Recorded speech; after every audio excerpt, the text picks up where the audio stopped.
नमस्कार दोस्तों व मेरे प्यारे विद्यार्थियों, आप सभी का आपके अपने YouTube channel GR Hindi classes में स्वागत है। तो जैसा कि हम कल बात कर रहे थे उपसर्ग की, उपसर्ग तो उपसर्ग के बारे में हमने इसकी कल सामान्य जानकारी को पढ़ा था, उसको देखा था। किसी भी उपसर्ग को पढ़ने से पहले उसमें छोटे प्रश्न कितने बन सकते हैं, किस प्रकार से बन सकते हैं, उनको जानना बहुत ही आवश्यक है। तो सबसे पहले हमने आपको ये बताया था कुछ उपसर्ग होते हैं जो कि एक मूल भाषा के होते हैं, जैसे संस्कृत के उपसर्ग होते हैं, हिंदी के होते हैं।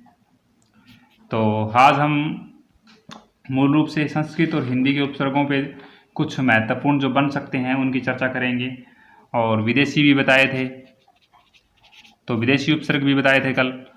तो इनको मिलाकर कुल लगभग तीनों को मिलाकर 66 उपसर्ग होते हैं। तो इन उपसर्गों की हम चर्चा करेंगे। तो सबसे पहले हम हिंदी की बात कर रहे हैं, तो हिंदी के कुछ उपसर्ग हैं उनको मैं बता देता हूँ आपको कौन से उपसर्ग हैं।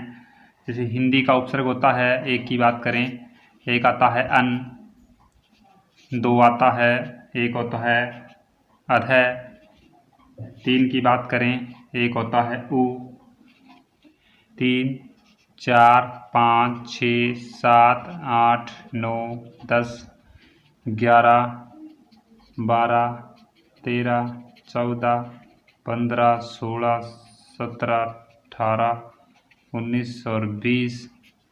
तो इसमें रहता है एक दू, 21 और एक होता है का।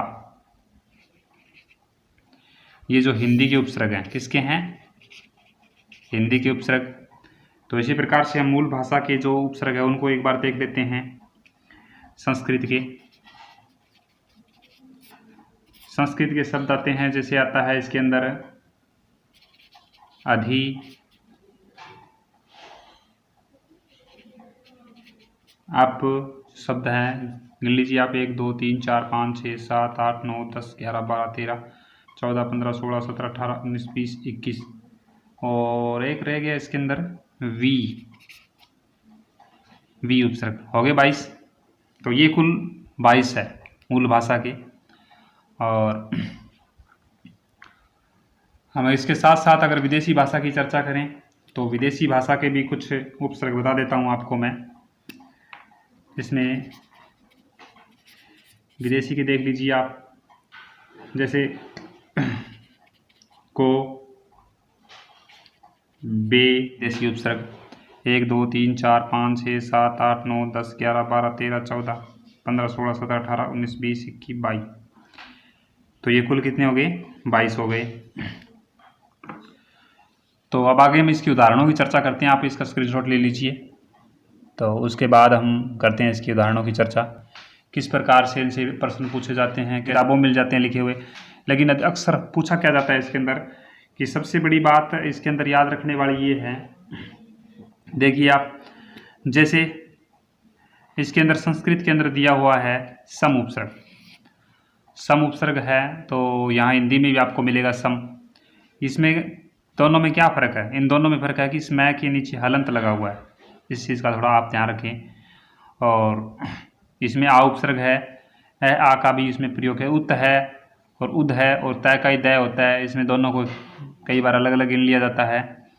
और निर उपसर्ग है, पर उपसर्ग है, परा है, इसमें परा है ये देखिए, और इसमें क्या है? इसमें पर है। तो ऐसी चीज़ों का थोड़ा ध्यान रखना पड़ता है इसके अंदर। जैसे इसमें अधि है और इसमें अधः है,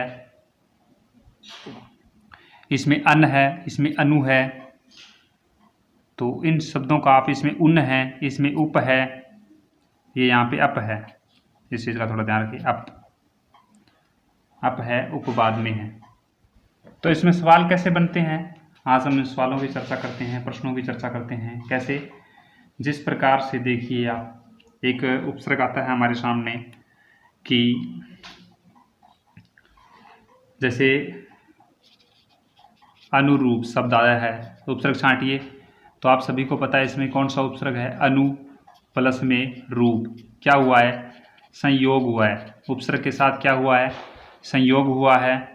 और इसी प्रकार से देखिए, जैसे एक शब्द आ जाता है अन्वेषण। शब्द क्या है? अन्वेषण। उपसर्ग क्या है इसके अंदर? उपसर्ग है इसके अंदर अनु प्लस में एषण। अनु प्लस में एषण। उ के बाद क्या है? इसमें भिन्न स्वरा है, तो यहाँ पे संधि हुई है। कौन सी संधि हुई है? यण संधि हुई है। यानी बताया था कि उ को क्या हो जाता है? वै, और वै के ऊपर लग गई मात्रा और आधा न लग गया, तो शब्द क्या बन गया? अन्वेषण। ये यण संधि में हमने इसका एग्जाम्पल भी किया था। और इसी प्रकार से शब्द आता है, जैसे आ का देख लीजिए आप, आ उपसर्ग का देख लीजिए। आ में क्या? आ प्लस में जन, आजन या आजन्मा, कुछ भी कह सकते हैं। इसी प्रकार से शब्द बनता है आगत, आ उपसर्ग है। और इसी प्रकार से एक शब्द आता है, एक शब्द पूछ लिया जाता है अधः और गति, अधोगति। तो अधोगति में क्या है? देखिए, अधः प्लस में गति, यानी इसमें क्या है? आगे देखिए, स घोष वर्ण है। क्या है? स घोष वर्ण। और स घोष वर्ण से पहले क्या आए हैं? विसर्ग आए हैं। और विसर्ग से पहले क्या है? ए। तो ए के बाद विसर्ग, और विसर्ग के बाद में स घोष है, तो इस वर्ण का क्या हो गया? इसका ओ हो जाता है। ये हमने कौन सी विसर्ग संधि में पढ़ा था हमने ये चीज। तो इस प्रकार से प्रश्न पूछे जाते हैं। अगर आपको संधि आती है तो आप अच्छे प्रकार से इनका उत्तर कर सकते हो, नहीं तो फिर आपको दिक्कत होगी ज़्यादा इसमें करने में। तो तभी तो मैंने कहा था कि संधि के बाद तुरंत हम इसका विश्लेषण करेंगे, उपसर्ग को पढ़ेंगे। इनको पढ़ने का फ़ायदा ये है कि इसको पढ़ते समय हम ये चीज़ें कह सकते हैं कि जो हमारे शब्द हैं और शब्द शुद्धि हैं या संधि में हमारी और पकड़ हो सकती है, तो वही है, संधि हुई है। कहीं संयोग होता है, कहीं संधि होती है। जैसे यहाँ क्या है? यहाँ संयोग है। यहाँ क्या है? यहाँ संधि है। तो ये चीज़ें देखने को मिलती है हमें। जैसे एक आता है अधः, इसी का ही ले लीजिए आप, अधः का प्लस में पतन।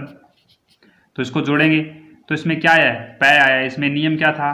कै हो, ख हो, पै हो, फै हो। तो कै हो, ख हो, पै हो और फै हो। और यहाँ पे ई हो, ए आ को छोड़कर अलग होता है। यहाँ पे अगर ए के बाद विसर्ग है, अगर ए को छोड़ के कुछ और होता तो यहाँ पे क्या हो जाता? मूर्धन्य स हो जाता, लेकिन नहीं, ई नहीं है, ए है। तो इसका क्या रहेगा? प्रकृति भाव रहेगा, अधः पतम। देखिए, विसर्ग संधि है ये। कौन सी संधि है? विसर्ग संधि है। इसी प्रकार से ये शब्द पूछ ले जाते हैं। और देख लीजिए आप, जैसे आता है अधि प्लस में आपक। इसमें देखिए ई को क्या हुआ? ई को हो जाता है यह, और जोड़ दीजिए अध्यापक, अध्यापक। अगर आपसे पूछा जाए अध्यापक में कौन सा उपसर्ग है, तो आप बताएंगे अधि और आ। ठीक है, इस चीज़ का थोड़ा ध्यान रखिए आप। जैसे एक शब्द आता है अध्यादेश, तो इसमें क्या है? अधि प्लस में आ प्लस में देश। कितने उपसर्ग हैं? 2 उपसर्ग है इसके अंदर। एक तो अधि है और एक आ है। पहले से अगर इसकी बात पूछें आपसे, अधि प्लस में आ तो अध्यया, अध्या प्लस में देश, अध्या प्लस में देश, तो क्या बनेगा? अध्यादेश। तो शब्द क्या बनेगा? अध्यादेश। इसमें यण संधि भी है और दीर्घ संधि भी है। इसी प्रकार से देखिए, अधि उपसर्ग लगा हुआ है और शब्द आ गया हमारे सामने ईक्षण। तो ई के बाद ई आया है, तो क्या बन जाएगा? अधीक्षण। शब्द क्या बनेगा? अधीक्षण। इसमें कौन सी संधि हुई है? दीर्घ संधि हुई है। तो ऐसे उपसर्ग पूछ ले जाते हैं। इनकी आप थोड़ी विस्तार से पढ़ें, इनकी चर्चा करें। तो आज हमने सिर्फ और सिर्फ इसके अंदर उपसर्गों को लिखा है, उपसर्गों को समझा है। तो आप इन उपसर्गों को देखें और ये शब्द कुछ लिखाए हैं, इनको आप लिखें अपनी कॉपी के अंदर। इसके बाद हम चर्चा करेंगे नेक्स्ट वीडियो पे। उसमें हम और शब्द लेके आएंगे बारीकी से। जैसे और मैं आपको बता देता हूँ 2-4। जैसे शब्द आता है हमारे सामने अन, अन प्लस में एक जोड़ेंगे तो क्या बनेगा? ए न के अंदर स्वर मिलेगा, तो क्या बनेगा? अनेक। अनेक शब्द में आपसे पूछ ले उपसर्ग कौन सा है तो आप क्या कहेंगे, अनेक है। जैसे अन्न प्लस में अंग जोड़ दीजिए, क्या बन जाएगा, अनंग। इसी प्रकार से अन प्लस में अर्थ जोड़ दीजिए, अनर्थ, तो क्या बन जाएगा, अनर्थ। अगर ऐसे आपसे पूछे जाएं तो आप इनका उत्तर दे सकते हैं। अगर आपने संधि अच्छी प्रकार से कर ली है तो कोई दिक्कत नहीं आएगी, कहीं भी उपसर्ग में प्रॉब्लम नहीं आएगी, उपसर्ग बिल्कुल आसान है। इसी प्रकार से एक उपसर्ग आता है अन्न, ये अन्न था जिसमें हलंत था, ये अन्न है जिसमें हलंत नहीं है, तो अन्न के साथ लगा दिया हमने पढ़, तो क्या बनेगा, अनपढ़। इसी प्रकार से अन्न प्लस में मोल, तो अनमोल, कोई वस्तु का मोल नहीं, अनमोल। तो जैसे एक उपसर्ग आता है ए का मतलब होता है नहीं, क्या मतलब होता है, ए का मतलब होता है नहीं, और लिखेंगे ए प्लस में मोल, तो इसका भी क्या होगा, एमोल, जिसका कोई कीमत नहीं है, कोई वस्तु कीमत नहीं है, वो क्या हो जाएगा, एमोल। इसी प्रकार से क्या हो जाएगा, अज्ञान। इसी प्रकार से अधर्म, इसी प्रकार से अरुचि, ये शब्द बनते हैं। एक आता है अति, अति को लेंगे तो अति में क्या है, अति प्लस में आचार, ई है, इसके बाद क्या है, ई, और ई के बाद क्या आ गया, आ, तो भिन्न स्वर आ गया, तो ई को क्या हो जाता है, यह, और यहाँ क्या है, यहाँ क्या है, आधा तय, आगे आचार, जोड़ दीजिए, क्या बनेगा, अत्याचार। अगर आपसे पूछ लिया जाए अत्याचार में उपसर्ग कौन सा है तो आप बताएंगे अति। अगर संधि पूछ ली जाए तो कौन सी है, यण संधि। इसी प्रकार से एक शब्द आता है अति प्लस में अधिक, तो इसमें भी कौन सी संधि है, यण संधि, जोड़ दीजिए। उसी प्रकार से क्या बनेगा, अत्याधिक।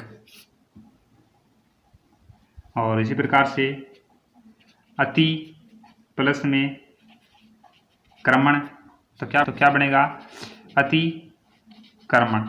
यहाँ क्या हुआ है, यहाँ हुआ है संयोग, यहाँ संधि नहीं हुई है। तो ऐसे कुछ शब्द होते हैं। तो इस प्रकार से उपसर्गों को देखना होता है संधि के हिसाब से। पहले शब्दों को दोनों को अलग अलग कीजिए, जैसे हमने कल इसकी पूरी विस्तार से चर्चा की थी। कल हमने इसके जो इससे पहले वाली वीडियो थी उसमें पूरी चीज़ों को समझा था, किस प्रकार से हमें उपसर्ग का ध्यान रखना है, किस प्रकार से। तो आज तो ये सिर्फ प्रैक्टिस है।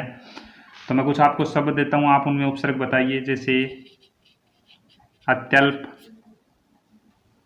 और अत्यंत, एक बताइए आप परजीवी, एक बताइए आप परोपकार, एक और दे देता हूँ भरतार। तो इन 5 शब्दों के आप मुझे संधि उपसर्ग बताइए कमेंट में, और कौन सी संधि है ये भी बताएं। उपसर्ग और शब्दों को दोनों को अलग अलग करके बताएं। तो इस प्रकार से हम कल और इसकी प्रैक्टिस थोड़ी बहुत लेके आएंगे आपके लिए उपसर्ग की। तो आप उस वीडियो को ज़रूर देखें, ये भी देखें, समझें चीज़ों को। धन्यवाद। कैसी लगी आपको ये क्लास, और अच्छी लगी तो आप वीडियो को लाइक करें, कमेंट करें और अपने मित्रों में शेयर करें। क्योंकि अब उपसर्ग पढ़ रहे हैं आप तो कंटिन्यू देखें इसको। पहली वीडियो देखें फिर दूसरी देखें, तभी आपको चीज़ें समझ में आएगी। लेकिन दूसरी में सीधा आप आते हो तो चीज़ें आपके लिए नई है, आपको बिल्कुल समझ में नहीं आएगा क्या चीज़ चल रही है। और अगर चैनल पे नए आए हैं पहली बार तो चैनल को सब्सक्राइब करें, और इसकी जो प्लेलिस्ट है उसमें जाकर आप सभी वीडियो को देखें, संधि को देखें अच्छी प्रकार से, फिर आपको उस पर उपसर्ग बहुत बढ़िया तरीके से समझ में आएंगे। तो मिलते हैं नेक्स्ट वीडियो में, तब तक के लिए धन्यवाद।